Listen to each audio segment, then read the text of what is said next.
Bones in a circle, skulls arranged just so, charred remains in the deepest part of a cave. For years, archaeologists found these things and dismissed them as random, as accidents, as nature. But they weren't. They were rituals, performed by Neanderthals, our long-lost human cousins. And they weren't what anyone expected. Forget the old image of Neanderthals as dumb brutes. The latest evidence tells a very different story, one that's unsettling, complex, and deeply human.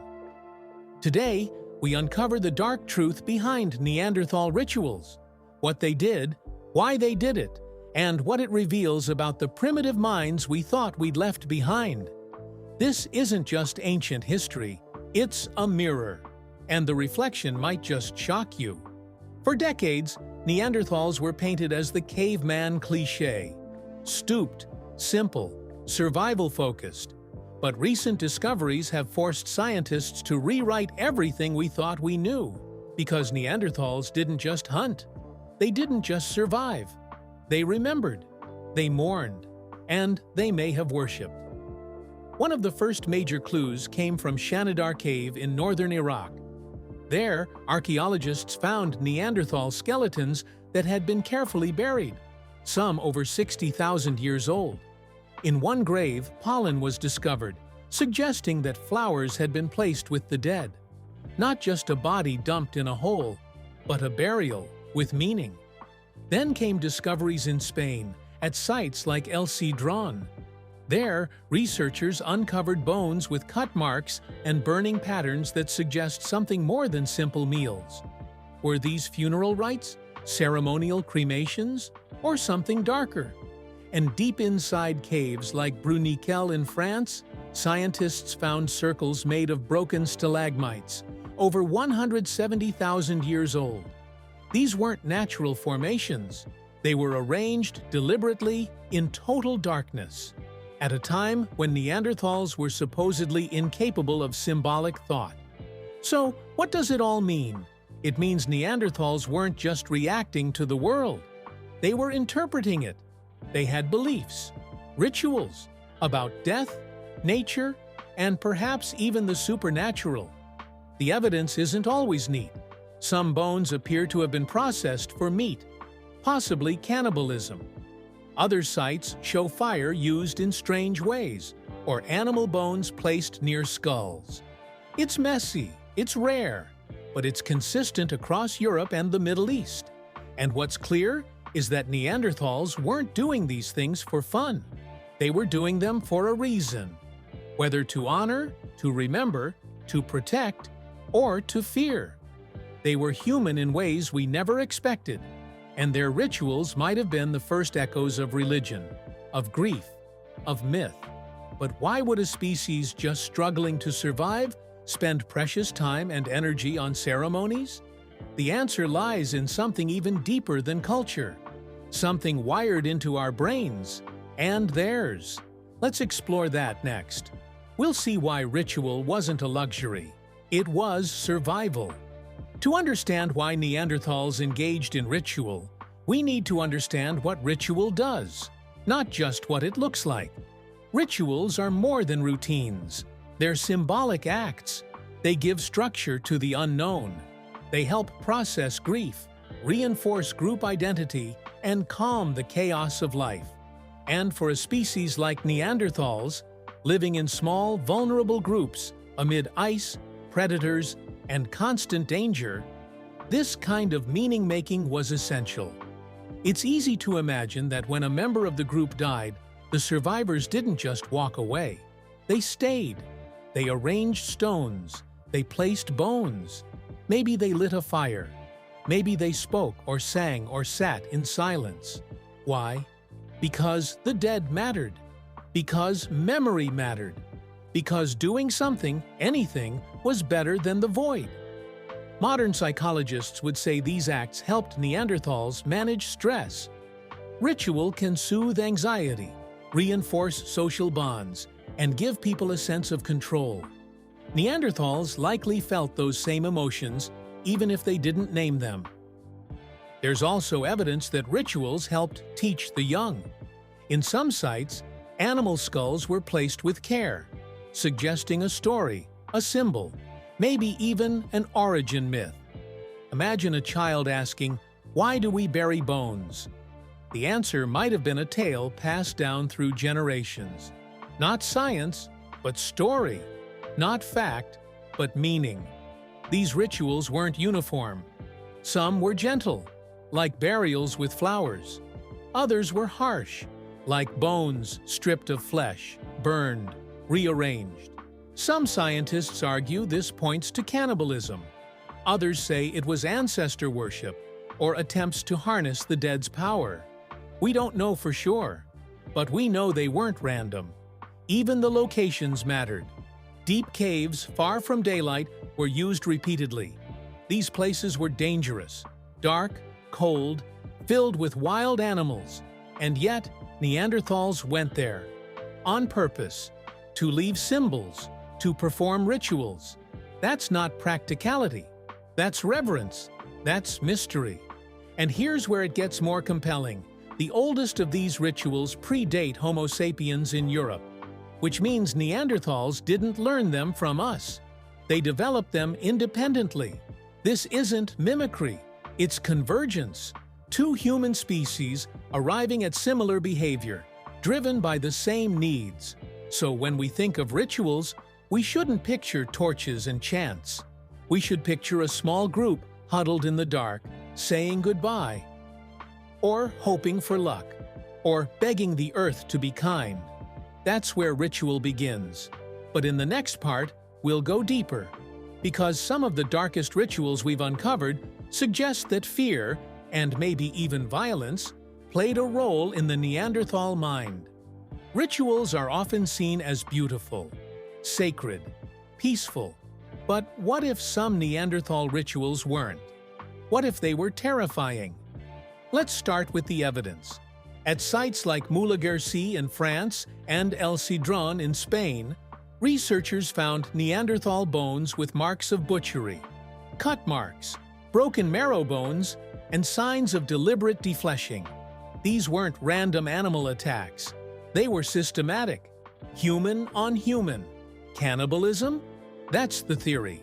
Not out of starvation, but as ritual, a way to absorb strength from the dead, or to dishonor enemies, or to survive winters when no other food could be found. This is hard to swallow, literally and figuratively. But in many early societies, cannibalism wasn't taboo. It was sacred.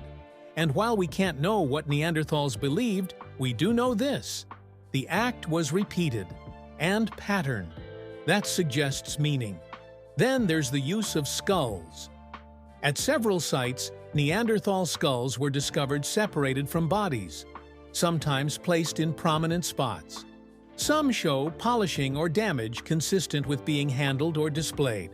Was this ancestor worship? Trophies? Early forms of totemism? No one can say for certain, but the message is clear. The Neanderthal mind was symbolic, emotional, and perhaps at times dark. And here's the twist.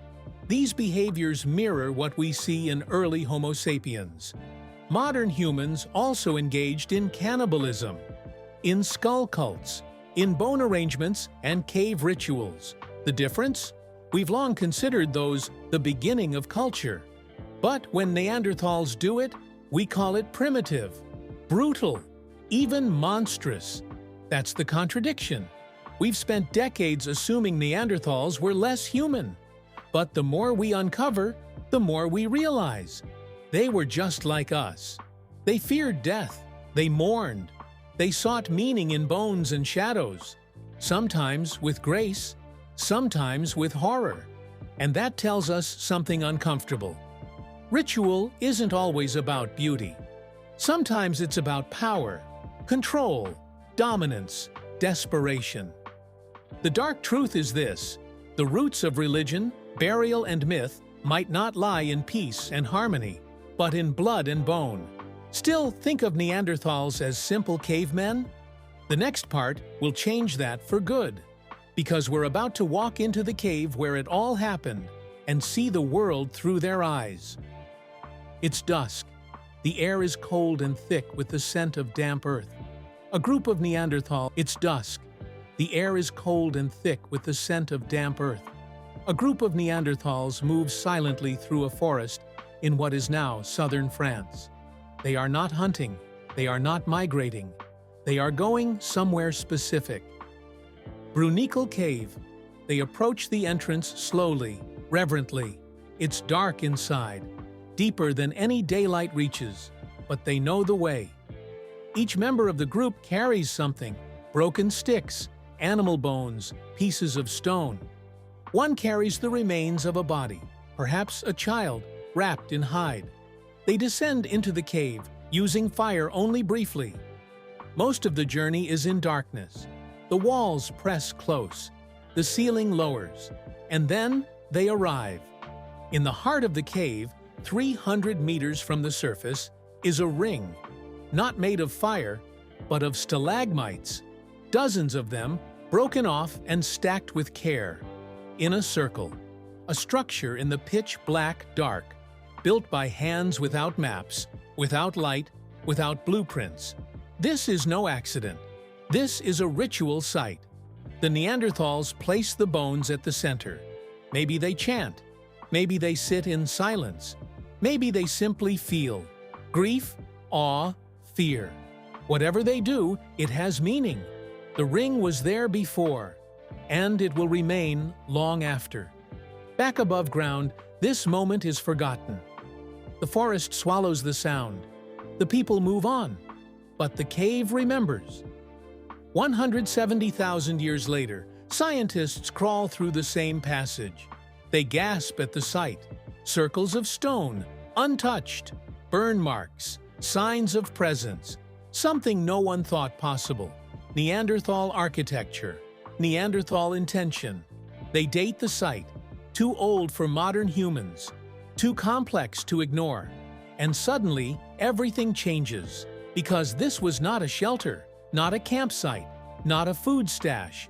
This was a sacred space, a place of ritual, of memory, of mystery, made by a species long thought incapable of such thought. The people who built this circle are gone. Their names are gone. But their minds, their meaning, it still echoes through those stones. And that's the real story of Neanderthal ritual. Not just bones and fire, but belief, purpose, darkness shaped into something eternal. In the next part, we'll connect the dots between their world and ours, because these rituals didn't just fade away, they evolved into the stories, symbols, and sacred spaces we still carry today. So, what do ancient Neanderthal rituals have to do with us, modern humans with smartphones, science, and organized religion? More than you might think. The truth is, our rituals, our funerals, our holidays, even our quiet moments of reflection, follow patterns carved by our ancestors over tens of thousands of years. And some of those patterns started not with Homo sapiens, but with Neanderthals. Take burial, for example. Today, we dress the dead, gather, cry, speak words. Neanderthals did their version too, placing bodies in the earth, arranging bones, maybe even laying flowers. That instinct to mark death with ceremony? It's ancient, it's human, or consider sacred spaces. We build cathedrals, temples, memorials. Neanderthals made circles of stone in dark caves. They sought places away from the everyday. Even storytelling has its roots in these rituals. Today, we tell tales to explain death, weather, stars, and gods. Neanderthals, too, may have used symbols, songs, or gestures to explain what couldn't be seen. Myth began in shadow, and ritual was its stage. Modern psychologists now say ritual helps people cope with grief, fear, and uncertainty. Neanderthals didn't need studies to know that. They felt it. And perhaps the most powerful connection? Community. Neanderthal rituals weren't solo acts. They were shared, witnessed, lived together. That's something we're rediscovering now. In a world that prizes independence, more people are turning back to connection. Group therapy, group meditation, communal mourning. These practices aren't new, they're prehistoric. Even our darkest rituals, war memorials, death marches, symbolic sacrifices, mirror Neanderthal actions. Bones arranged in patterns, fire used to sanctify space, symbols carved in hidden places. These aren't cultural inventions, they're human defaults. And now, as we uncover more about Neanderthal minds, we're forced to face a humbling fact. We didn't invent ritual, we inherited it. So next time you light a candle, attend a funeral, or walk in silence through a sacred space, remember, that instinct goes back further than you know. Not just to ancient temples or pyramids, but to caves, to bones, to a cousin species we once thought had no soul. In our final segment, we'll reflect on what all this means, not just for the past, but for who we are now. Because the truth about Neanderthal rituals isn't just about them, it's about us. We used to think Neanderthals were nothing more than primitive brutes, tools in hand, fire barely mastered, instincts sharp, but minds dull. But that story is falling apart. What we've found, deep in caves, in layers of ash and stone, is something else entirely. Circles arranged in darkness, bones placed with intention, patterns, not chaos, meaning, not mindlessness, rituals, and not just any rituals, ones that speak of loss, memory, hope, and fear. Acts done in secret, in silence, by a species that had no language as we know it. But they spoke, in gesture, in pattern, in fire. It wasn't art for art's sake. It was survival of the spirit. Neanderthals didn't just adapt to their world. They shaped it. Through memory, through mourning, through mystery. They built sacred space in the deepest dark. They asked questions no tool could answer. And in doing so, they proved something stunning. Ritual doesn't start with civilization.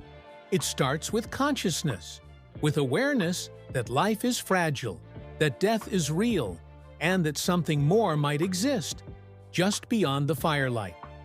That's the dark truth about Neanderthal rituals. Not that they were violent or strange, but that they were human. And the more we uncover about them, the more we understand ourselves. Because buried in their bones is the story of us. Did this change the way you think about Neanderthals? What do you believe their rituals meant? Drop your thoughts in the comments. And if you're curious about the ancient minds that shaped our world, hit subscribe. Because this journey into human history is just getting started.